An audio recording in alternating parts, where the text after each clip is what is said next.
Designing each creature is a collaborative effort between the character, concept, and animation departments. We start by trying to visualize the anatomy of the creature and ask ourselves if this is something that could actually exist. I mean, they're fantastical creatures, but we don't want them to defy the laws of physics. In order to become the best monster hunter, you must first learn how to understand your foes. Books and essays usually give you the information you need, where they can be found, their attack pattern, and what they fear. And it is your job to figure out the best way to kill them. Geralt has a lot of tools available at his disposal for fighting enemies in The Witcher 3. His steel sword, for instance, is used primarily for fighting human opponents, and his silver sword, which he uses for fighting monsters. Geralt can also use a crossbow for fighting ranged or flying foes that are trying to keep their distance from him. Crossbow is also very useful for fighting underwater against swimming monsters, such as the Siren. Harpies are vile feather creatures that fly around you and circle you. Now the only way to deal with them is first to bring them down.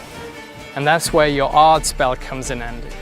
Sort of compressed air that will bring them down to the ground where you can finish them with your sword. Some monsters in The Witcher 3 can actually swim. These can attack the player while he's in the water and even go as far as attacking his boat.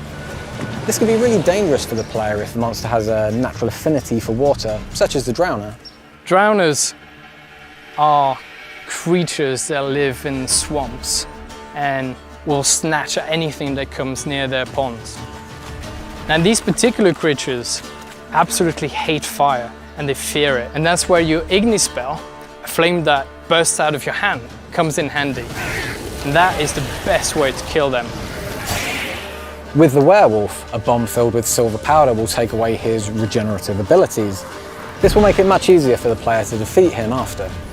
The player can use weapon oils to coat his weapons that will make them do enhanced damage against specific enemy types. The real trick to using this, though, is to know when and where to use them, and that judgment is left up to the player based on his surrounding environment, the weather, and even territorial marks that other monsters may have left in the area. So we've created this complex behavior system in the game that actually allows these creatures to live in the world that they inhabit. They're never just going to spawn in front of you artificially, and they don't just interact with the player. They interact with each other and with NPCs. We've created a unique ecosystem that includes monsters, animals, and humans, all living together, fighting, trying to survive, and you are merely a spectator. Now it is your choice to interfere with whatever is happening in front of you. But don't forget, every action you take in The Witcher has its own consequences.